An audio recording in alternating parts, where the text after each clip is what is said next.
Welcome back to the Mastering Video Marketing Podcast. I'm Tony Reale. And I'm Ben Carlson. And today we are live streaming again, this time from TikTok. So if you are a TikTok viewer, a consumer of the TikTok. Aficionado, if you will. Yes, Yeah. feel free to check us out. We've been, we release our daily content across all of the major social media platforms, TikTok, Facebook, Instagram, YouTube Shorts, Twitter, LinkedIn, all of them. So today we're live streaming on TikTok. So again, if you hear us occasionally look down, Ben is monitoring the feed right over here. So if we have any questions that pop up, he will contribute them to the podcast. But today we're going to be talking about doing virtual production on a budget. Now, for those of you that are unfamiliar with virtual production, the easiest way to describe it, or the way that I like to describe it, is basically it's in-camera visual effects. So if we think of in the past how visual effects have been done, typically you would be shooting something on a green screen, and then in post-production we would add a digital background to it. But green screen is a very limiting form factor. It's when you have reflections, when you have shallow depth of field, when you have foreground elements or lens filtration or light bloom, or all these things that you would typically want to get in camera.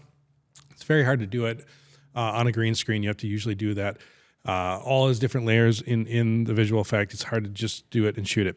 But Mandalorian popularized the ability to shoot in-camera VFX. It had been being developed by other companies prior to The Mandalorian, but that's kind of where it got the most Hollywood traction, is where they basically built a giant LED wall. They call it the volume.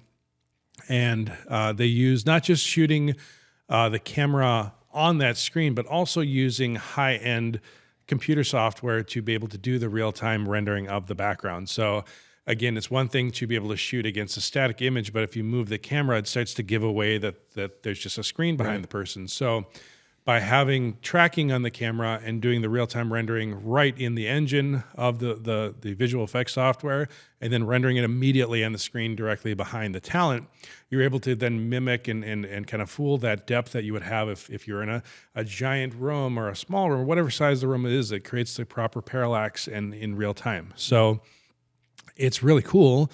It's really expensive the way that they're doing it. They have like several $100 million system that they used.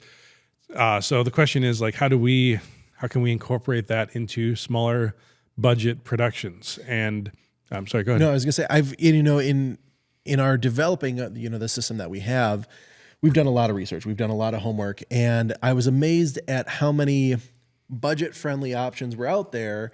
And I was like, yeah, this is only $300,000-$400,000, and this could all be yours too. And it's like, well, that is cheaper than the almost $500 million that they put into Mandalorian, but still pretty inaccessible for most producers, most content creators, or for those of you out there that are in marketing, advertising, that are looking to step up your game.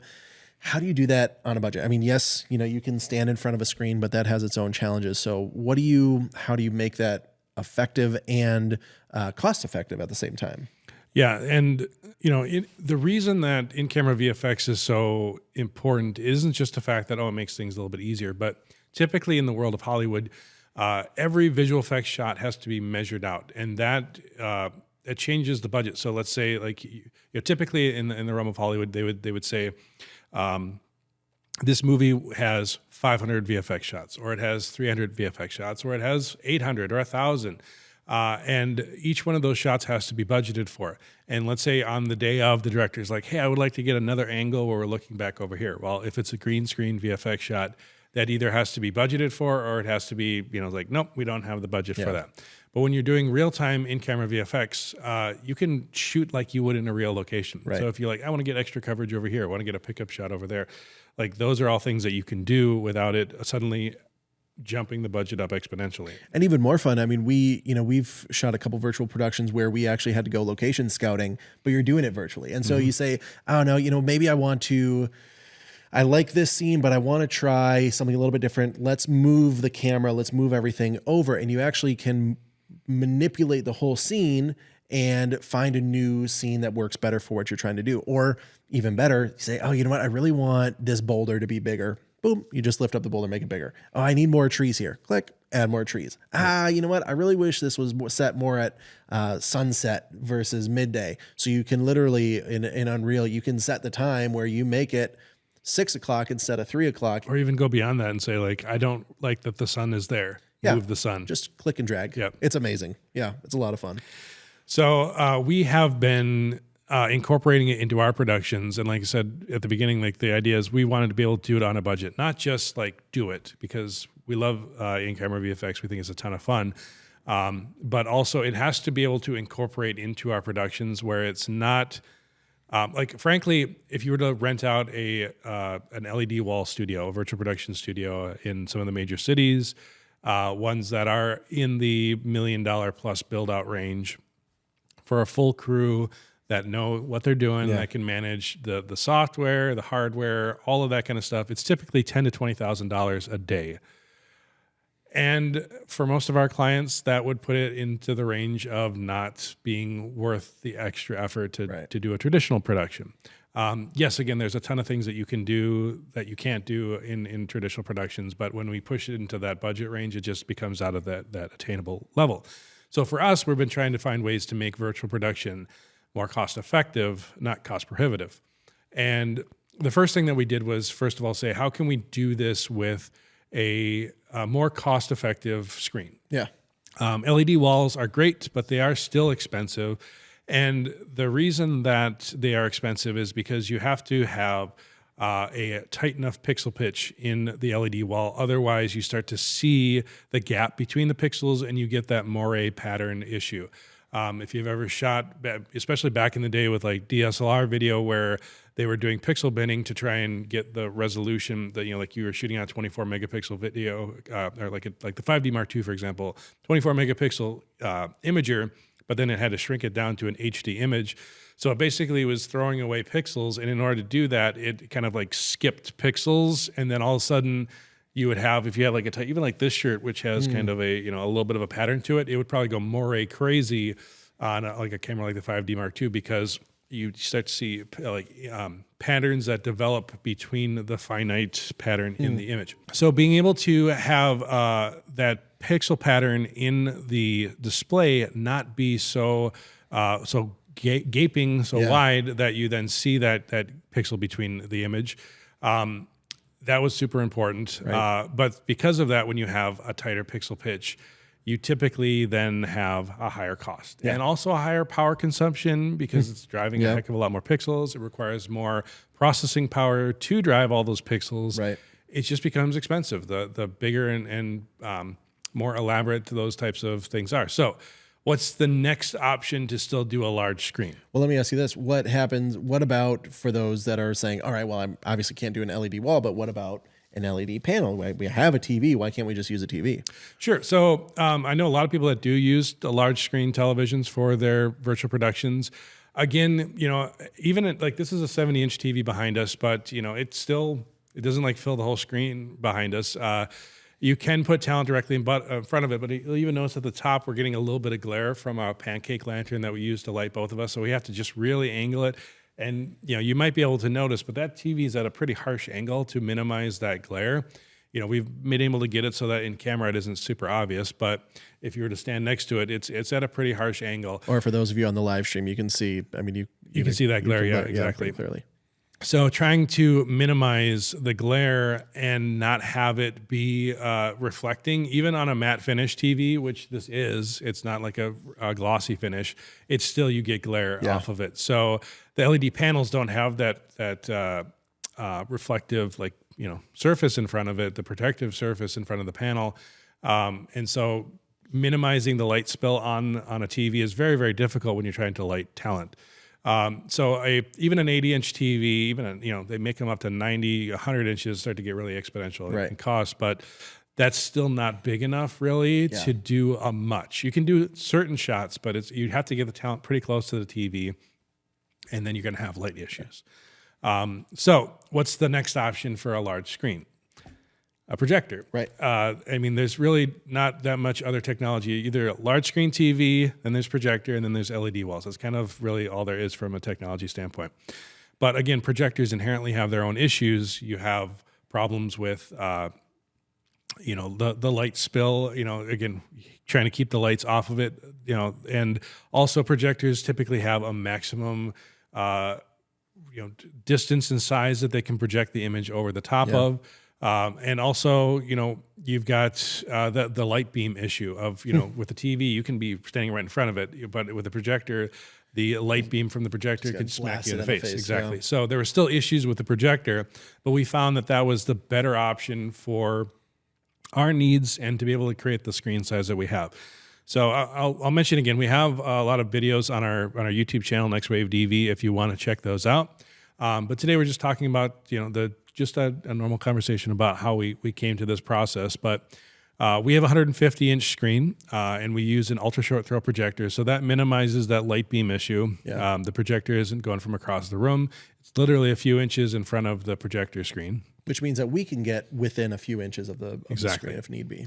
We're also using an ALR or ambient light rejecting screen. So that helps reduce the light. It's basically designed to reflect the most amount of light from the angle that's being hit at it from where it's basically like having a bunch of little micro mirrors that angle the light best. It still will get spill from it, but it's just less spill from other lights. And then as we're lighting, we're typically trying to not have the lights point directly at the screen. We're having them angling them towards the talent, and we have light grids and flags and everything that we can possibly put on there to minimize the spill on the screen. And then even with that, there are like lighting ratios that we have to follow in to try and get a projector has a certain range, your black levels to your white levels. So we kind of have to pick an end of the spectrum. Either we're going with a higher key look or we're going with a more dramatic look. If we try to stretch that range too much, our blacks are going to look too gray or our whites are going to look too milky. Yeah. So there's a lot of things that we've had to learn in this process. I've had to learn how to light properly, and it's taken me months. Every time we do a production, I get more and more comfortable with it, and I've learned how to do it better and better. Yeah. But all that said, it's allowed us to do some amazing work that would have been nearly impossible on a green screen or just completely cost prohibitive to do outside of shooting it right in camera. Yeah. And we're going to talk about a few of those productions because it's been a lot of fun. And it really has. We've incorporated, again, the big thing for us was how can we incorporate this into our workflow where we can just really quickly and easily be like, no, we're going to do that as a virtual production. And it doesn't change the budget for our clients at all. So the first one I'll mention, just because even though it was the simplest thing, it really made the most sense to us. And several months ago, we were doing a project for a company that does medical products. Yeah. And we need a shot in a doctor's office of the doctor showing a pamphlet for the product to a patient. Simple as that. Yeah. Now, think about it. If you had to do a shoot at a doctor's office, it's a lot. Either we'd have to build a set, which again, time and cost prohibitive, or we have to go to some sort of a medical facility and shoot in a doctor's office or something that looks like a doctor's office.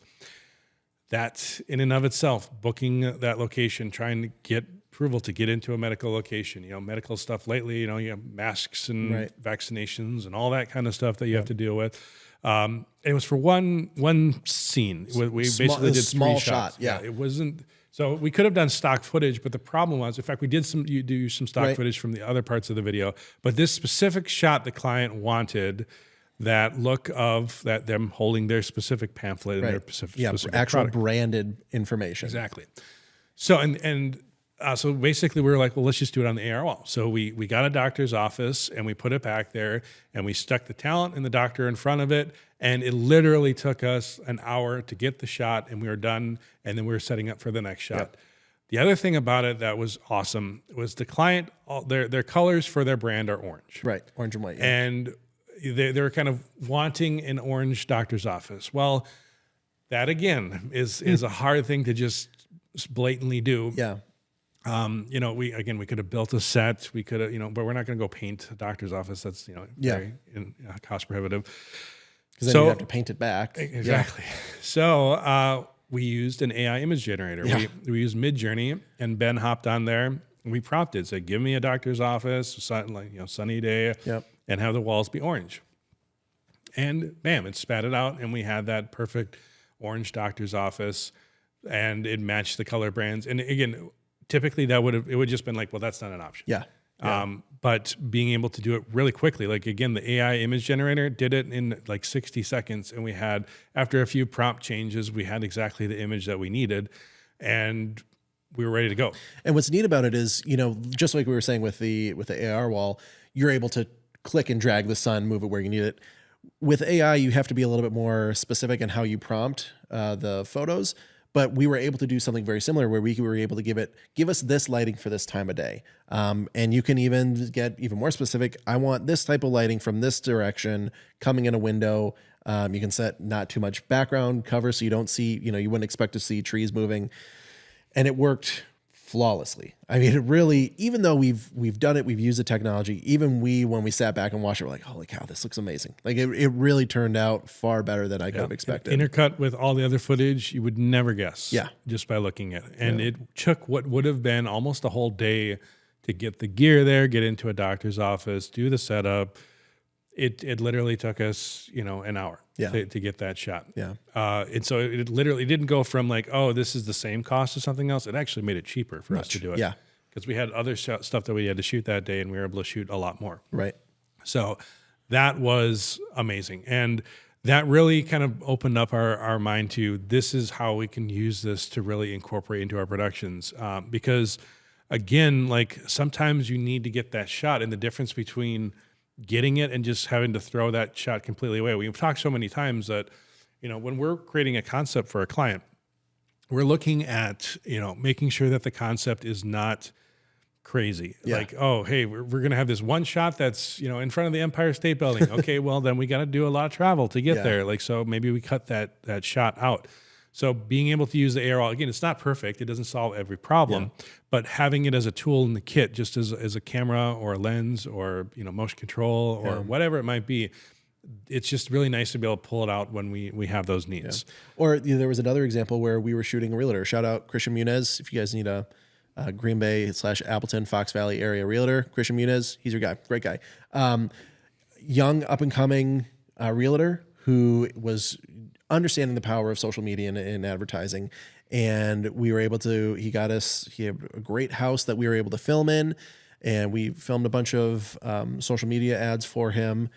But it was a house that was for sale, and he needed a new edit done. And we had just happened to grab a couple plates where we took some just still video of the fireplace going. It was really nice. And it allowed us to, when he said, hey, I just need a couple edits, we didn't have to try and get back into that home that probably has a homeowner by now, or we didn't have to try and do logistically get back on location. It was, come on in, we'll set it up. And it took us 20 minutes to get everything set up. He was in and out in an hour, which if you are a professional and you're trying to find ways to create efficiency in your advertising, how can we kick these out quickly? Virtual production has become such a game changer where we really are able to change up sets, change up lighting, change up styles with literally just a few clicks of a button.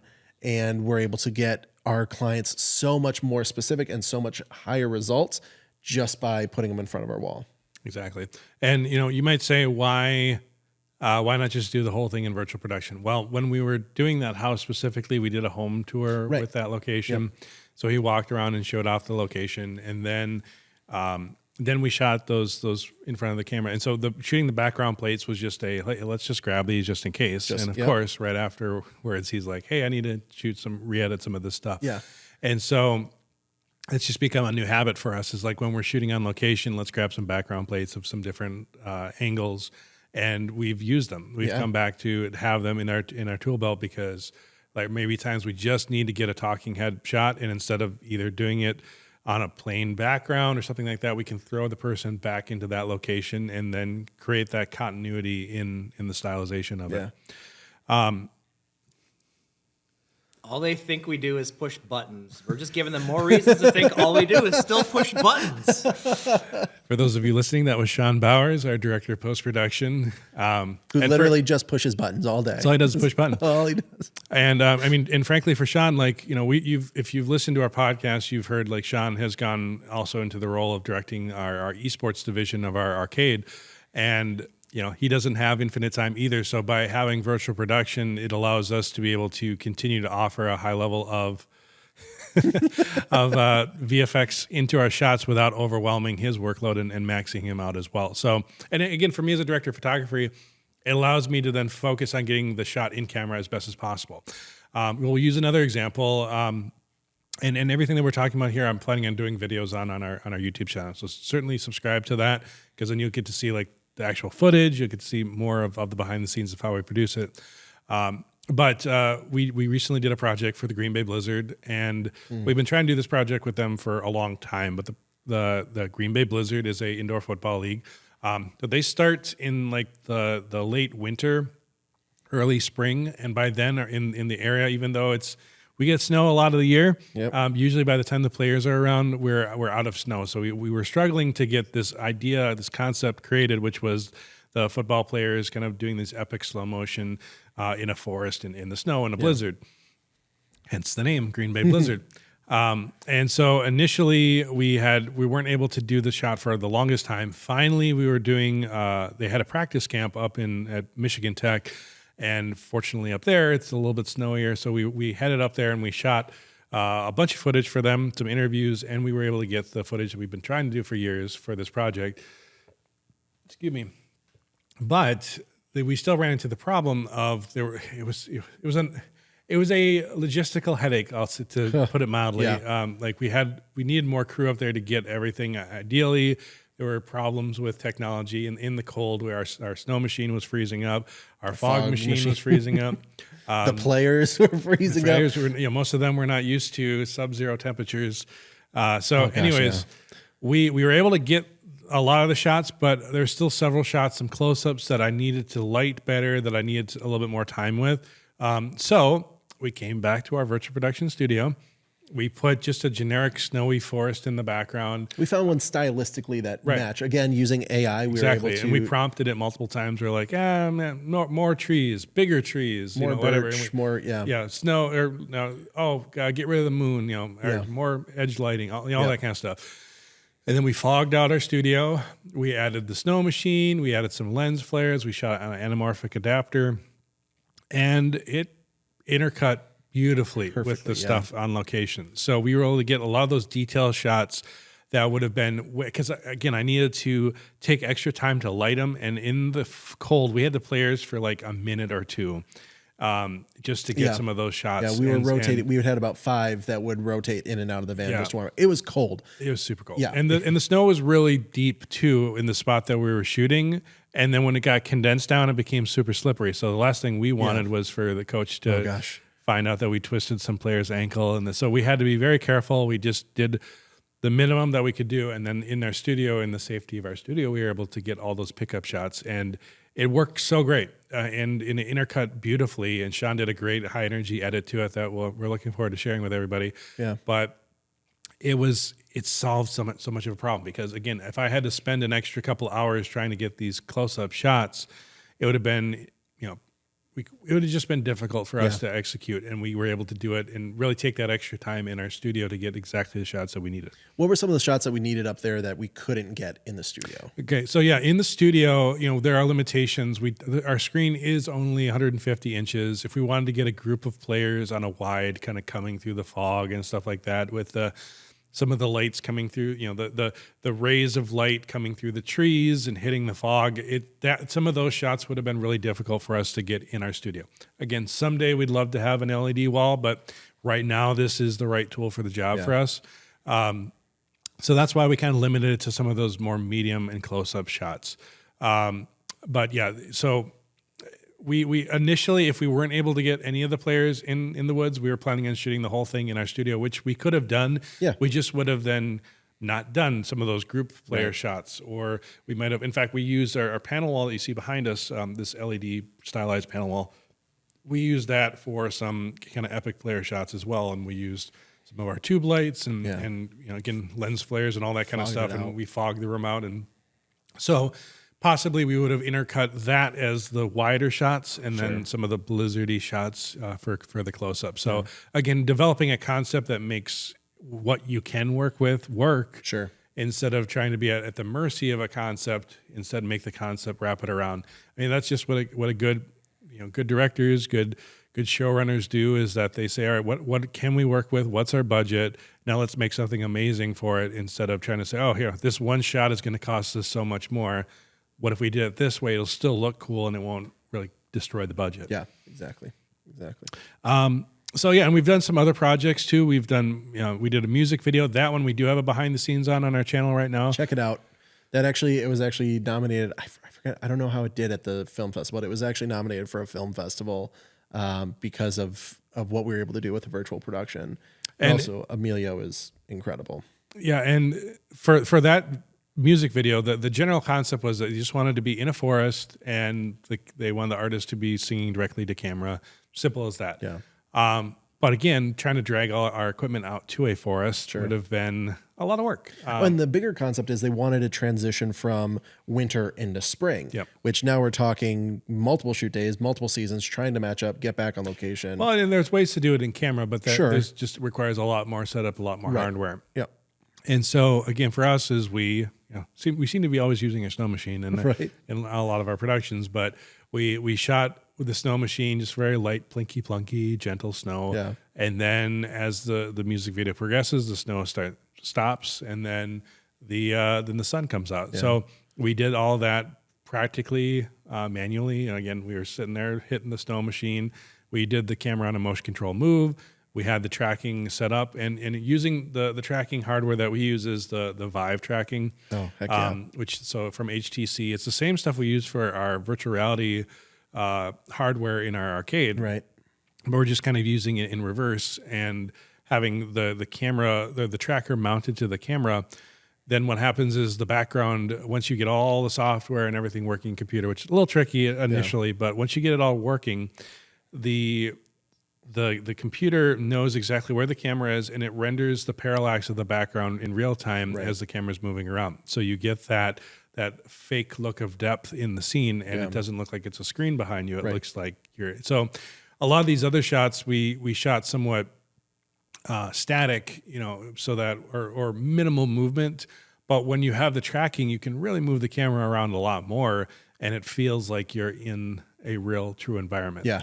And so we did have the tracking working, that we're using Unreal Engine, and we were able to move the camera a bit. And it's a very subtle effect, but the idea isn't smack you in the face with it. It's that you should not notice it. You should be able to say, and again, it doesn't look exactly the same as if you were in a forest. Sure. But we're also kind of going for a stylistic look anyway. Almost like a story, a fairy tale land. Exactly. Yeah. Alice in Wonderland. So we fogged the room, and we had the snow, and we had the lens flare blooming the camera. We had a diffusion filter on it.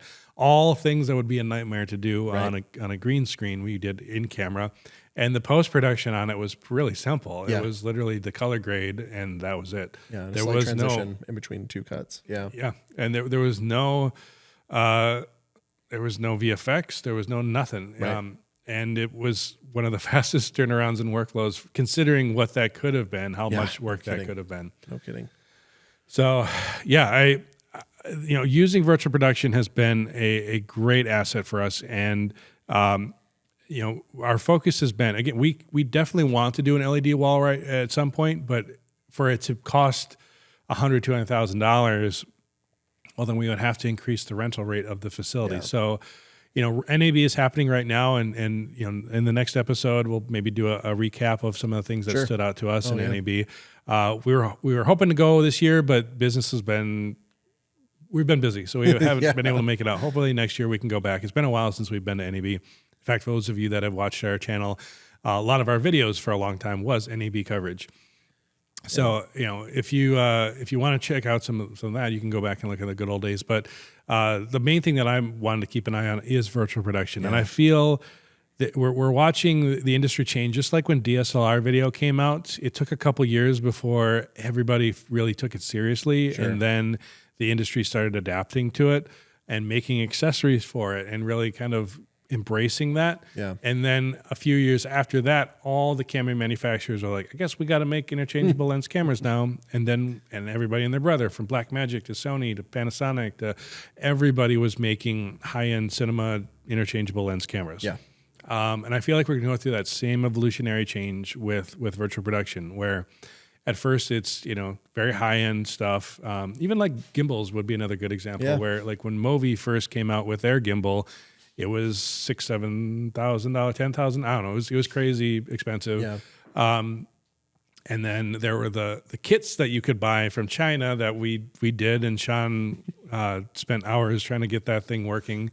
And then DJI came out with theirs, and it was way more cost effective, and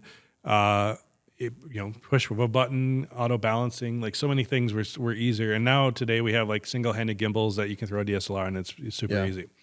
I'm hoping that we'll see that same evolution of virtual production. The biggest challenge, of course, is the cost of the screens. Yeah. But we have a friend of ours that does LED panel installations for like major venues, and he told me just even in the last year, he was pitching a client for a pixel pitch of I think about like 2.5, and then It was 1.8. Well, no, he was originally pitching in 2.5, and then by the time they approved everything like that, the cost of the 1.8 pixels pitch was the exact same as the 2.5. In the year that it took to just create the proposal for and the smaller project, the number, the better, because that means the pixels are close. That's the gap between the pixels in millimeters. So a 2.5 pixel pitch has a wider gap between it than a 1.8. So the tighter that those are, the better. Now, as we talked about before, the tighter the pixel pitch, that means there's more pixels in a same square inch or square footage area. So that means that there's going to be more power to drive them, and it's going to require more processing power. So it isn't just like, hey, boom, give me a better pixel pitch. It's not like going from a 70-inch TV to an 80-inch TV or something like that. Like there are additional costs that are inherent to that, but knowing that the panels, and a lot of manufacturers, because of virtual production, are just not making the higher pixel pitch panels anymore, except for maybe like major large exterior venues like at Lambeau Field or something like that. Sure. So I feel like if we kind of sit on this, the other side of it too isn't just the pixel pitch, but there's also the color accuracy and the brightness and contrast ratio. So and finally the refresh rate. So like right now, a lot of the panels max out at about like 60 hertz. So if you try to do slow motion on them, you might be able to do 60 frames per second. Sometimes you get weird ghosting issues because of that. But some of the new panels are starting to hit 120 hertz. So then, slow motion is becoming an easier and easier thing. So again, like I said, like our projector system's working really well right now. It's not perfect. It's not as big as I would like it to be. But I don't want to spend $100,000 on a panel that a year later we could have gotten 5 times the performance on, because it's not something we're going to constantly keep coming back to and upgrading. Right. So that's where we're kind of just sitting on the projector right now and getting good at it, getting comfortable with it. But at the same time, our projector setup, depending on what components that you're looking at. If you're just looking at the projector and the screen, ours was under $6,000. Right. If you add in the computer hardware and the tracking, we're under a $10,000 system to do what we're doing, which is the cost of a good camera or whatever. Yeah. Compared to 50, 100, 200,000 as an entry level for the low end. Yeah. Yeah. Now, Tony, what about those who they're like, all right, well, what can I do now? Maybe they don't have $10,000 just lying around. What is something that they could do? I know HTC is coming out with a lot of new technology, but also, like you said, these HTC trackers, the HTC Vive trackers, are relatively accessible. I mean, you can get into them pretty easily. Could you get into it with just like the trackers and a nice big TV? So if you don't have the space, which is the other thing, if you don't have the space or the budget to jump into something like a projector-based system, I would still recommend getting familiar with the software. Yeah. Unreal Engine is a free download. Hold on. Can you just repeat that one more time for the people in the back? Unreal Engine is free to download. Which is absurd. Yeah. Unreal, thank you so much for keeping it free, but the power and what you can do in that program, it should not be. The other tip that I will give everybody is, even if you're remotely interested in this, download Unreal Engine and then just keep going back to the Unreal Marketplace every single month. I have a little reminder on my phone because they have free assets that you can download that are every month change over. Yeah, like just little cheap nothing assets, or are they giant? Typically anywhere from $100 to $400 worth of assets each month. Guys, if this is something that even could be a possibility that you're looking at doing, absolutely, like Tony said, go in and get it and start building your library. There are a lot of things that we download. It's like, we don't have a need for this, but it's a $200 effect where maybe it's like the one was a physics engine for crumpling cars in an accident. Some are entire environments where you get an entire cityscape. Yeah, the environments are the ones that I really like to get a good library of because we've used winter environments, we've used sci-fi environments, we've used office spaces, Old West, office space, exactly. So, and those can typically be anywhere from $20 to $200 a piece. So, having a good library of them, we always come back to it, and it's great to have. So, definitely start building up your library for free. Exactly, free. It's wild. And then if you want to kind of move up to the next level, you can definitely work with in-camera tracking and just basically use a Vive tracker and pretend like you're moving the camera around just purely in the digital environment. Yeah. And you can block out and shoot entire scenes using like a fake camera. Kind of like the way that they did Avatar back in the day where it was, moving around the tracker like it's a physical camera, but then just watching it through like a screen or whatever. So that's one way that you can do it. You can also do green screen. We talked about the limitations of green screen, but there's still a lot of people that are using green screen for in-camera VFX. So what happens is they just basically do live keying. They'll put talent in front of a green screen, and instead of having to have all the tracking markers and then try and match it to using After Effects or something like that to then track the camera and then put the digital environment in there, they can do it all in camera. So what effectively you're doing is you're recording the background plate of how the camera's moving, and then you're doing a live key so you can see what it looks like in camera, and then you can light the scene and the talent to try and match as best as you can what's happening in the digital environment. Yeah. And you can get still pretty good looking stuff off of there. There's limitations to it still. You got to have a nice sharp focus. There's things that you can't do that you can do in camera VFX, but it's definitely a great place to get started because you can get familiar with the software and the hardware. Yeah. And if you have an HTC Vive or a Valve Index, you've already got the tracking hardware there. You would still need to get a tracker, but those aren't terribly expensive. Yeah. And if you have a decent gaming PC, you're most of the way there. Yeah. And if you want a little bit more information, just a great resource that I've continued to go back to because it mesmerizes me every time. Jon Favreau's does some behind the scenes of the new live action Lion King, and that was all shot completely virtually. There's one practical shot from where and this isn't a spoiler. He talks about it, where they were scouting locations, and it's the sun. There's one shot where the sun is rising up in the very beginning. And they're like, oh, yeah, that's the same thing that's in the movie. We want to get that. That's the one practical shot. Everything else was shot with a virtual production and green screen. So it is still wizardry to me. It is absolutely incredible what they do. But Jon Favreau is an incredible creator, and his vision for pushing those boundaries. What I find interesting is when that happened, that was groundbreaking. I mean, to do it at that level and that well, it was like, oh, my gosh, this is the future of video. And then not 2 years later, Mandalorian's coming out and they're filming on this giant LED volume. So it's incredible how fast this technology is advancing, and it makes it exciting because that means that it's going to become more accessible for the more everyday day-to-day creator.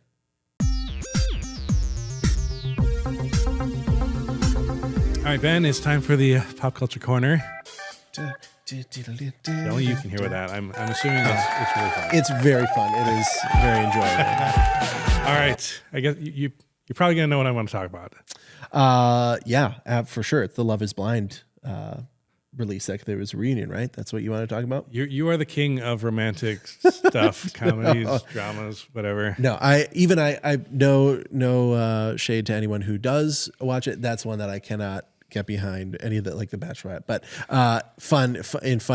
I love epic fails from large corporations, and Netflix tried to launch the reunion live, and it crashed terribly. I did hear about that a little bit, yeah. Which in the wake of upping everyone's charges and kicking everyone out is not a good look, Netflix. I'm just not a good look. But that's not what you want to talk about today, I'm assuming. No, I'm going to bask in the glory that is Picard season 3. We're at episode 9 right now, the penultimate episode to the end of the series. and the possible end of that entire era of Star Trek. But it's just been awesome to have great storytelling, satisfying conclusions. It's like everything that the Star Wars sequels should have been. Sure. We're getting in this final season. The 2 previous seasons were a bit rough, to say the least. There are certainly elements that, I'll put it this way. Star Trek, and you and I have talked about this before, Star Trek was always designed to be kind of like an anthology show where one episode would be a comedy and one would be a drama and one would be an action adventure and one would be a courtroom and one would be a spy. Like you could kind of hop around genres all the time.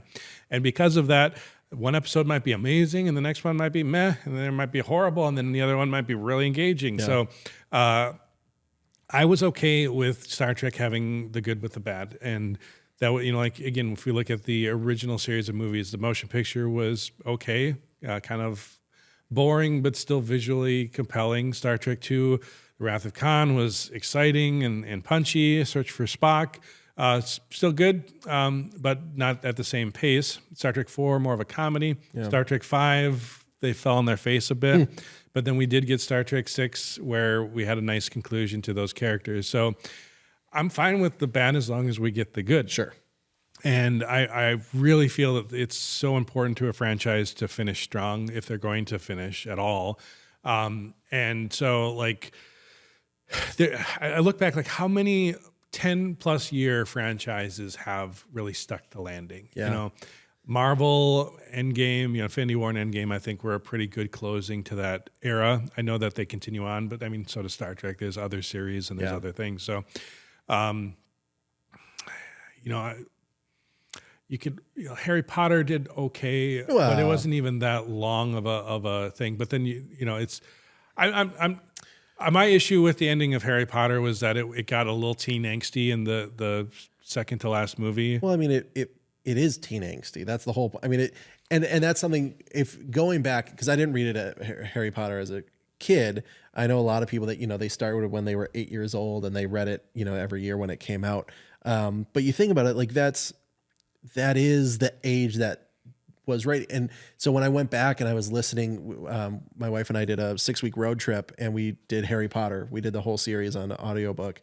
And I remember getting so angry with Harry because I was like, you are just being a little brat. Just stop it. Stop your whining. You're being unreasonable. And my wife was like, yeah, he's 13 in this. He is unreasonable. How many 13-year-olds do you know are that rationally, I think we can probably solve this group dynamic if we just kind of talk things out and really express our feelings. No, they are teenagers. And so the writing of the book and the stories. See, now I will argue though, I'm talking about movies or TV shows, but I will argue tooth and nail that you can't take what's in a book and apply it to what's in the movie. Because a lot of things in the movies of the Harry Potter films were, if you didn't read the book, they wouldn't fully make sense. Sure. And that is a fault that I think that they did in that. Sure. Because I had my sister-in-law said so many times, well, in the books they explain this. I'm like, I don't care. I'm not reading the books. Yeah. A movie has to stand alone. And Lord of the Rings is a great example of sure, they had to cut out certain things or move things, like Shiloh being in Return of the King and not in Two Towers. That's fine. The movies are their own version of that story, and so I'll let you continue. No, I'm just saying to expect even in the movies or the book, the writing was still for not grown adults. While grown adults certainly enjoy them, they were still kids and teens movies. Sure. So J.K. Rowling wrote characters that her audience could relate to. The film creators created movies that their audience could relate to. Yes, it's probably a little bit bratty and a little bit oh my goodness. Yes, absolutely. Right. That's why I say Harry Potter went right up to the edge for me. And, sure. And it didn't cross over into a lot of the teen dramas of the most Twilight. of them I never got into heavily. Well, Twilight definitely, but even the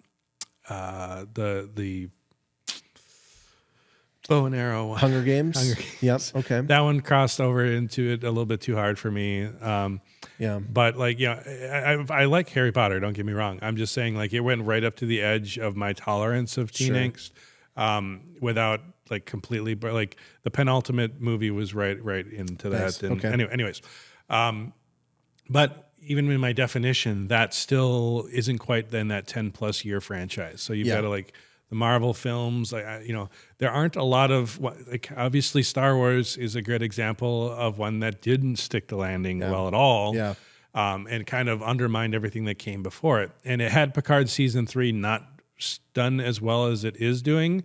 Seasons 1 and 2 had the potential to undermine what came before it. Sure. But it to me, aside from some of the storytelling issues, it's again we're going through that story arc to kind of finish strong. Yeah.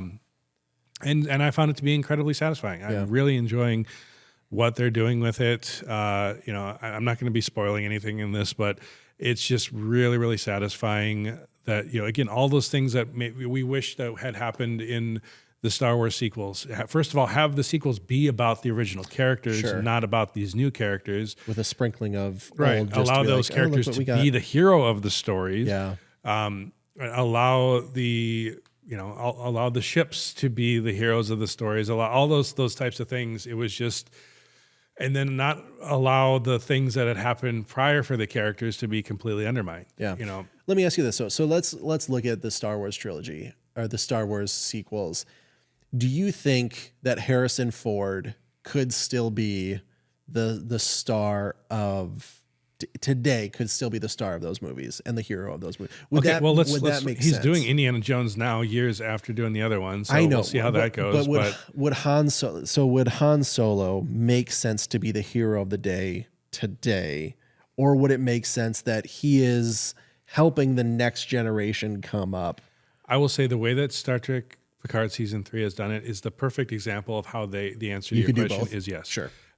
Because, and the reason I say that is because they have done great job of writing reasons for these characters to need to come back. Sure. They didn't just stick all the next generation crew into the same ship immediately and go, we got one more adventure to do. Yeah. They had great writing that brought all the characters back together for different reasons. And then all of a sudden they're back together, and it was a satisfying moment. It didn't happen in the first episode. Sure. It happened as the story progressed, and it was well written and great motivations, great reasons for it. And then why they need to come back and save the day, and why they are one of the only ones that can do it, and even how they are doing it in the way. And again, not to spoil anything, but like what's coming back and what all of that. The reason that that's happening makes sense within the story. Yeah. And that's what it all comes back to. So don't I remember hearing the writers and like the director and all the execs from the sequels talking about like, we tried to write more for the original characters, but it took away from the new characters. Like, well, then you're writing wrong. Sure. It all comes back to writing. Yeah. Actors can do. There's so many times where like you'll have an actor that like you give them great writing and I'm like, oh my gosh, this is a great actor. Like Nicolas Cage might be a great example of that, where like he's been given some horrible roles that you're like, how does this guy get work? And then he's been given like Pig or something like that, where he's got given amazing writing, and it's like, this is great. Yeah. Same thing. The first 2 seasons of Picard were kind of meh writing. They had some good moments, had a lot of cringeworthy moments, but season 3 has been written so well across the board. Like the main antagonist of it is incredibly satisfying and well motivated. The reasons how these characters came back, everything just very, very well written. Sure. And that I always say, like I care more about good storytelling than continuity, than matching what's come before it. If the sequel films had been well written and good logic and still only showed us the new characters, I would have still been fine with that. Fair. That's fair. So I'm thinking of shows like How I Met Your Mother that horribly missed the landing. That was one of those like 10-year franchises where it's like, we're finally going to get to meet, and it's just like, oh, that was not it. And you could tell the writers, and I think this happens even more so than long-term franchises, but a lot of short-term, it's like they write for the possibility of coming back and also the possibility of being closed, or like that being it. So you never really get the final. It's never really well written. It's never thought of like, oh, this maybe we'll leave a cliffhanger in case we get signed for another season. But what do you think was the difference between the ones that missed the mark and Picard that has really driven it home? Well, first I'll come back to what I was saying before. Like how well you stick a landing to me is how well I can return to a franchise. Alias was a show that I really loved all the way up to the last season, and they did a horrible job of sticking the landing. Sure. And I can't go back to that. Watch that. The Expanse, I really enjoyed The Expanse. The ending of it really was. It was like they were trying to maybe set up another show. I think they did fine with closure for the main arc, but it's still like, but you left a lot of questions unanswered. So either you need to write another thing, or I don't know if I can come back to it. It's a hard thing for me to say. I know that it was only 4 seasons, but we've talked about 12 Monkeys a lot. But they did a great job of having a completely thought out.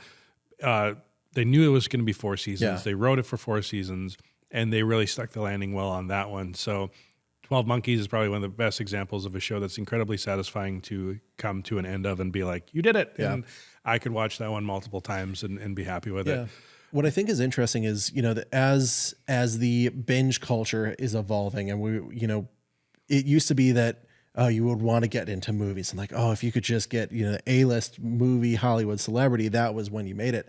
And now we're seeing that come back into, no, people want to be on maybe not a syndicated TV show, but they want to be part of a series, because now you get, especially if we're going to make this 3 seasons that's going to have 8 episodes each, we can dive into and then tell this story better. Kind of like it really is the example of Harry Potter, where it's like, or any of them where it's like, there's so much that's missing in the books. If you give yourself, you're not trying to limit yourself to a movie. You're not trying to spread it out and keep that like, will they, won't they going for a lot of the stereotypical TV tropes. But you say, nope, this is going to be 4 seasons. We're going to have this, and we're going to just wrap it up perfectly for our audience. I almost feel like that's a better service of storytelling, where you can just be like, like an orchestra, and just in all of its movements, where everything kind of blends together, plays together, builds up for the final finish. And it's just like, oh gosh, yes, I experienced something. I could go back and I can experience it again. I would gladly go back and listen to this orchestra again,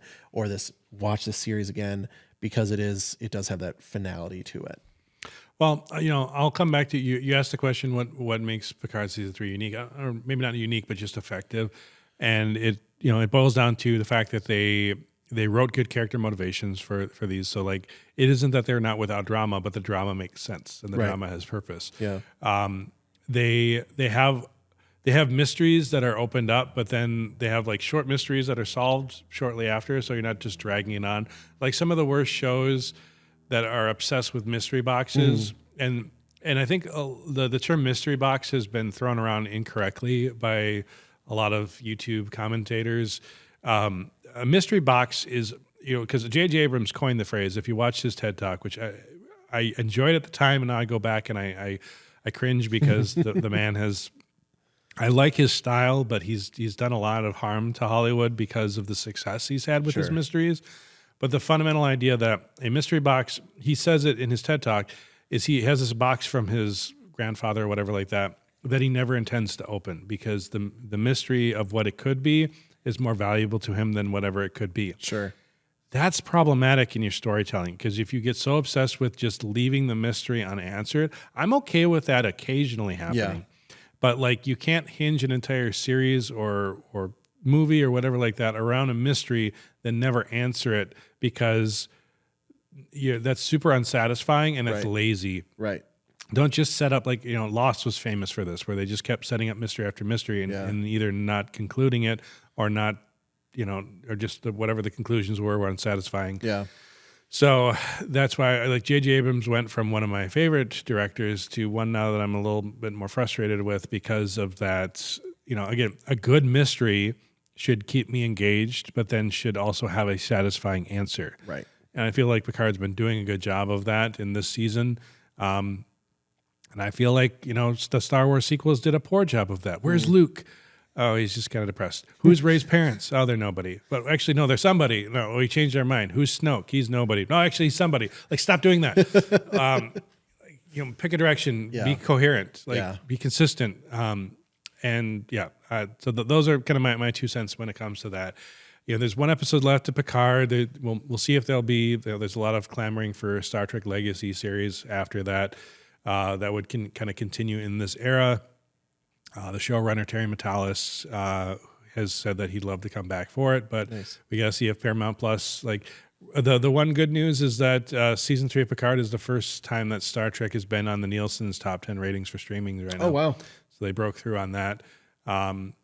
And so, yeah, we'll see if that actually makes a difference. But yeah, it's exciting. I'm excited to see where the next week goes. And I'm just enjoying this era of bring back these beloved characters and also just doing good storytelling. Again, Star Trek VI, The Undiscovered Country was a really satisfying conclusion, but just a really good story too. Sure. So even if you're not a Star Trek fan, you can watch it and go, that's pretty good. That was enjoyable. Yeah.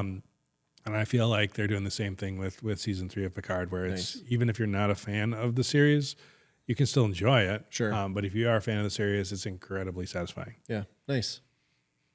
All right. Well, I think that's time to wrap up. Sounds good. Been another good podcast. Yes, sir. Thanks for watching, everybody. Thank you, everybody. Join us next time. You bet. Thank you for all those on the live.